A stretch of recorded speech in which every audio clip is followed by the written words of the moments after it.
Hello everyone, welcome to the session. दोस्तों, स्वागत है आप सभी का। आज की इस वीडियो में हम डिस्कस करेंगे कि जिन भी बच्चों का टारगेट है आरआरबी पीओ 2026 एग्जाम, उनके लिए क्या कंप्लीट रोड मैप होना चाहिए। मैं बहुत सारे टॉपिक्स पे यहाँ बात करूंगा, छोटे छोटे टॉपिक। जैसे सबसे पहले मैं आपको बताऊंगा कि when is the RRB PO 2026 exam notification expected, कब आएगा notification. What are the exam date for RRB PO prelims and mains exam. What is the exam pattern for RRBPO? What is the syllabus for RRBPO? How to prepare for the RRBPO prelims exam? How to prepare for the RRBPO mains exam? What sources can you follow for RRBPO preparation? And what is the detailed study plan to prepare for the RRBPO? Video को and तक देखोगे तो इन सारे topics पे one by one बात करेंगे। दोस्तों, जब भी हम किसी भी एग्जाम को टारगेट करते हैं तो सबसे पहला, अगर आप उस एग्जाम के प्रीवियस ईयर पेपर का एनालिसिस कर लेना, वो आपके लिए बेस्ट होता है। तो आपको आरआरबी पीओ के भी पिछले 5 साल के प्री और मेंस के सोल्ड प्रीवियस ईयर पेपर हम लोग प्रोवाइड कर रहे हैं। इसी वीडियो के डिस्क्रिप्शन में लिंक है, जा करके उनको डाउनलोड करके उनका एनालिसिस जरूर करिएगा।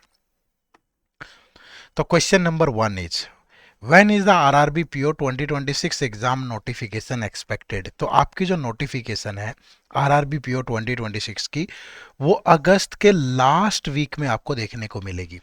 अगस्त लास्ट वीक ऑफ द 2026, ठीक है, लास्ट वीक ऑफ अगस्त 2026। उसके बाद what are the exam dates for the RRB PO prelims and mains exam. तो जो एग्जाम डेट है आपका, जो प्रिलिमिनरी एग्जाम है, वो 21 एंड 22 ऑफ नवंबर को होगा, और जो मेंस एग्जाम है वो 20 ऑफ दिसंबर को होगा। ध्यान रखिएगा, प्रिलिमिनरी एग्जाम 21 और 22 नवंबर को, और मेंस एग्जाम 20 ऑफ दिसंबर को। और ये डेट्स कहाँ से पता चली? आईबीपीएस ने अपना जो एग्जाम कैलेंडर है वो रिलीज कर दिया है, उसमें ये डेट मेंशन है।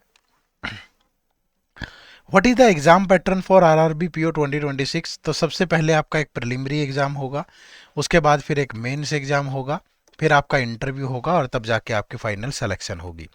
तो अगर प्रिलिमिनरी एग्जाम की बात करें तो माफ़ करिएगा, क्योंकि 2026 की नोटिफिकेशन आई नहीं है, तो यहाँ 25 लिखा हुआ, वही वाला सेम पैटर्न रहने वाला है। रीजनिंग के 40 क्वेश्चन 40 मार्क्स के 25 मिनट मिलेगी। क्वांट के 40 क्वेश्चन 40 मार्क्स 20 मिनट मिलेगी। तो प्रिलिमिनरी में 80 क्वेश्चन 80 मार्क्स के होंगे, ठीक है। सेम अगर मैं बात करूं मेंस की, तो मेंस में आपके चाहे रीजनिंग हो, जनरल अवेयरनेस हो, क्वांट हो, आप मेंस में ऑप्शनल होता है, आप हिंदी या इंग्लिश में से कोई एक चूज कर सकते हो। फिर कंप्यूटर हो गया, तो टोटल 200 क्वेश्चन होंगे, मार्क्स भी 200 होंगे। बड़ा ध्यान रखिए, जो रीजनिंग के 40 क्वेश्चन है वो 50 मार्क्स के हैं, और जो कंप्यूटर के 40 क्वेश्चन है वो 20 मार्क्स के हैं, और क्वांट के भी जो 40 क्वेश्चन है वो 50 मार्क्स के हैं। तो क्वांट और रीजनिंग के 40 क्वेश्चन 50 मार्क्स के हैं, और कंप्यूटर के 40 क्वेश्चन 20 मार्क्स के हैं।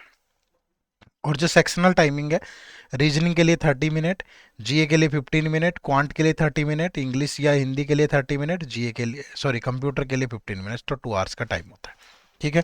उसके बाद फाइनल प्रोसेस क्या होगा? प्रीलिम्स के जो मार्क्स है वो फाइनली ऐड नहीं होते हैं, तो जो मेंस के मार्क्स है 200, उनको 80 में कन्वर्ट कर लिया जाएगा, और इंटरव्यू होता है फिर 100 मार्क्स का, उसको 20 में कन्वर्ट कर लिया जाएगा। तो जो फाइनल मेरिट लिस्ट है वो 100 में से आपकी लगती है, ठीक है, ये ध्यान रखिएगा। चलो, what is the syllabus for RRB PO 2026। Syllabus क्या रहने वाला है? अब देखो, सबसे पहले क्वांट की बात करें तो क्वांट में प्री में भी 40 क्वेश्चन है, मेंस में भी 40 क्वेश्चन है। बट प्री में जो 40 क्वेश्चन है उसमें से मोस्टली हिस्सा स्पीड मैथ का होता है। 20 क्वेश्चन तक भी आपको यहाँ से देखने को मिल जाते हैं, 15 से 20 क्वेश्चन। फिर 2 सेट ऑफ डीआई मिल जाता है आपको, फिर बाकी क्वेश्चन अर्थमेटिक के टॉपिक से रहते हैं, ठीक है।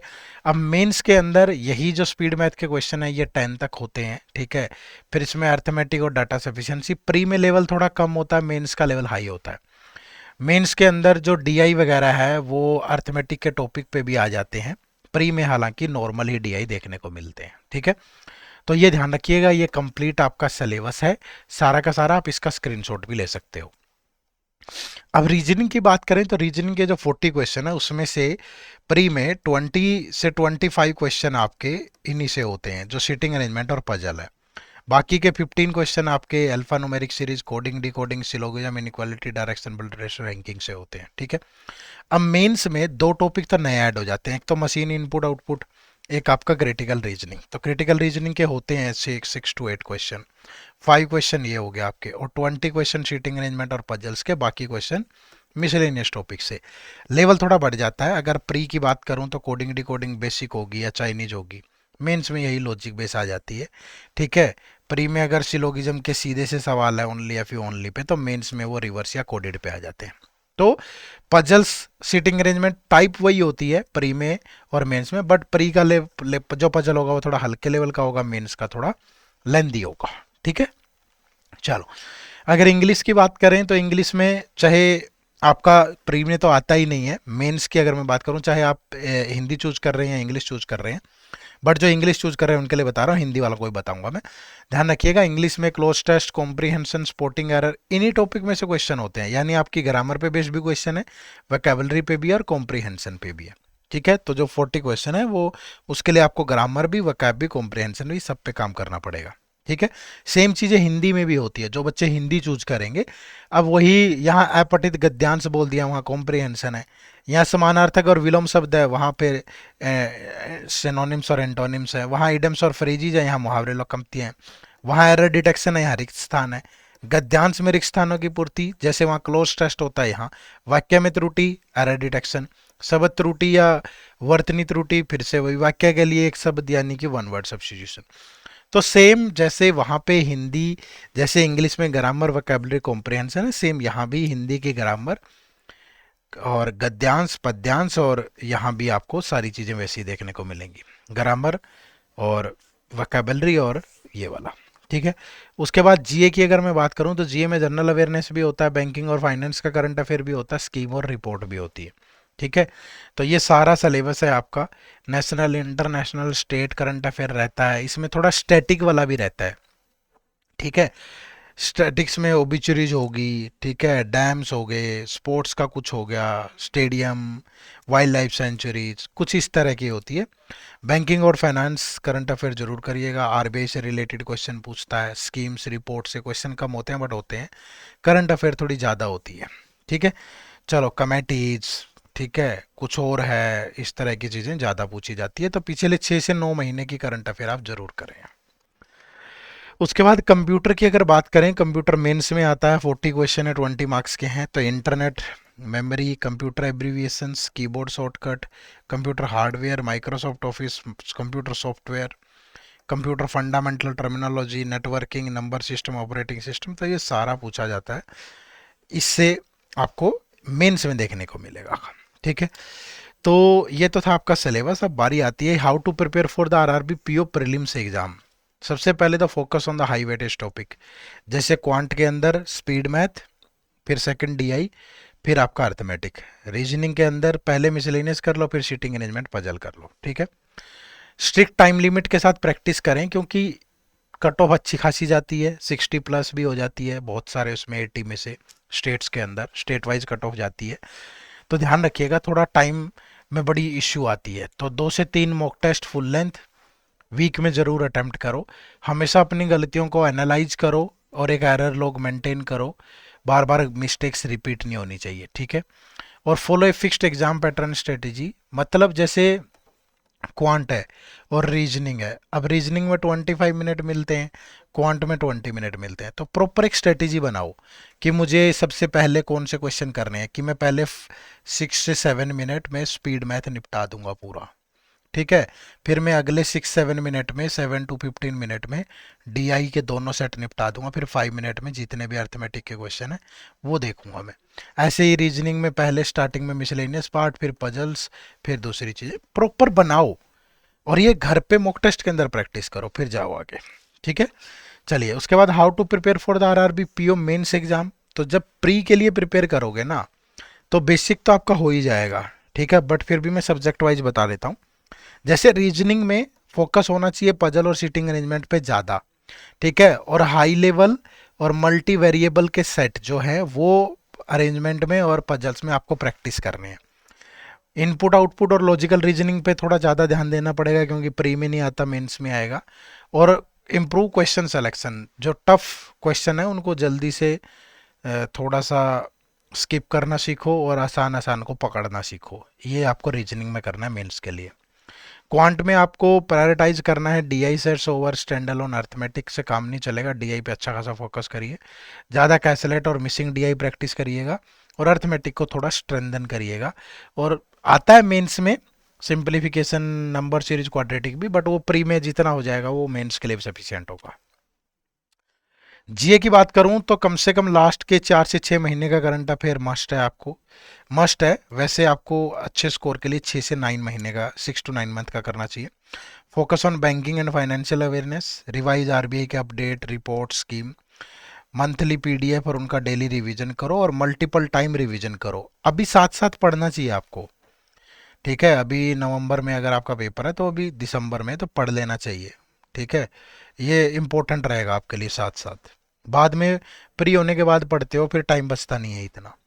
इंग्लिश के अंदर रीडिंग कॉम्प्रिहेंशन पे फोकस करो, पैराजम्बल और cloze test, improve reading speed, grammar का बेसिक पार्ट पूरा रिवाइज करो और टफ क्वेश्चंस पे थोड़ा अवॉइड करना है, ठीक है।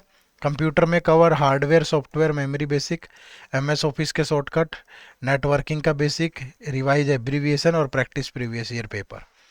ये कहानी आपको करनी है, प्री में थोड़ा बेस बन जाएगा, मेंस के लिए और अच्छी खासी मेहनत करनी पड़ेगी, ठीक है। What sources can you follow the आरआरबीपीओ preparation? तो सोर्सेज के लिए आप हमारे इस बैंकिंग एग्जाम के महापैक कोर्स से जुड़ सकते हैं। इसमें हम 6 के 6 एग्जाम टारगेट करते हैं, एसबीआई, आईबीपीएस, आरआरबी, पीओ और क्लर्क। तो इसमें क्वांट, रीजनिंग और इंग्लिश कंसेप्ट क्लास के साथ साथ टॉपिक वाइज टेस्ट, प्री और मेंस लेवल सब हो जाता है। करंट अफेयर पिछले 1 साल की साथ में updated till exam, monthly compilation और एमसीक्यू सब मिलता है। डिस्क्रिप्टिव इंग्लिश मिल जाएगी, कंप्यूटर की classes, notes, topic wise test, mini mock test, full length test, previous year paper, interview guidance, mentor support, सब कुछ रहता है। बस इसमें हिंदी लैंग्वेज नहीं होगी, ठीक है।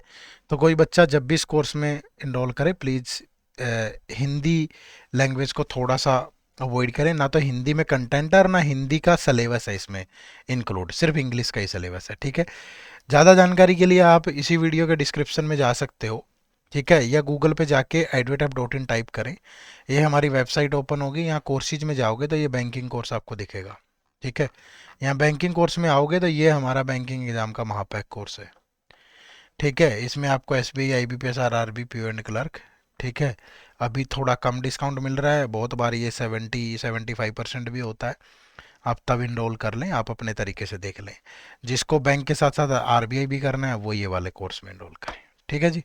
चलो, उसके बाद आगे आता है जी हमें क्या, what is the detail study plan, क्या होना चाहिए हमारा। देखो, सबसे पहले अभी मैं जो बता रहा हूँ आपको, ये मैं एक बिल्कुल ऐसा प्लान बता रहा हूँ पहले 50 डेज का, जिसमें आपको ज़्यादा मेहनत करनी है, ठीक है। अगले 2 महीने आपको बहुत एफर्ट डालना है। 2 घंटे डेली क्वांट पढ़ें, जिसमें प्रीलिम्स और मेंस, प्रीलिम्स का कंसेप्ट बिल्डिंग पे फोकस करना है। 2 घंटे रीजनिंग पढ़ें डेली, ठीक है। एक एक एक 1.5 घंटा आप इंग्लिश या हिंदी को भी दें। ये मत सोचना प्री में तो आती नहीं है, हमारा टारगेट प्रीलिम्स निकालना नहीं है, समझ रहे हो। हमारा टारगेट है फाइनली सेलेक्ट होना। तो उसी अकॉर्डिंग मेहनत करें, चाहे इंग्लिश पढ़ रहे हो चाहे हिंदी, उसका ग्रामर वाला पार्ट अच्छे से करें पहले। फिर 30 से 45 मिनट डेली करंट अफेयर को दें, न्यूज़पेपर पढ़ें, ठीक है। लाइव मिंट, पीआईबी जैसे सोर्सेज देखते रहे, ठीक है। अभी से पढ़ना शुरू कर दो डेली के डेली, तो एग्जाम तक बहुत अच्छी तैयारी हो जाएगी। 40-45 मिनट डेली कंप्यूटर को भी दे दें, थोड़ा बेसिक पार्ट अच्छे से कर लोगे तो सही रहेगा, ठीक है। उसके बाद फिर आपको अगले 51 से 80 डेज में 4 घंटे में आपको मॉक टेस्ट और उसका रिवीजन बढ़िया से करना है। फिर 81 के बाद 4 घंटे क्यूआरई को और 4 घंटे फिर सी और करंट अफेयर को देंगे। मतलब अच्छी डिटेल में बढ़िया सिलेक्शन वाली तैयारी हो जाएगी आपकी, ठीक है। चलिए, तो यही चीज़ें थी जो हमने आज की इस वीडियो में आपके साथ डिस्कस करनी थी। मैं उम्मीद करूंगा कि आप समझ भी पाए होंगे और बेहतर तरीके से प्रिपेयर भी कर पाएंगे, ठीक है। चलो, आप सबका बहुत बहुत शुक्रिया सेशन से जुड़ने के लिए। चैनल पे नए हो तो सब्सक्राइब कर लें और ज़्यादा जानकारी के लिए चैनल के साथ लगातार जुड़े रहिएगा। लाइक और कमेंट अभी अगर आप करेंगे तो वो हमें भी मोटिवेट करेगा। Bye bye, take care, thank you very much, जय हिंद, जय भारत।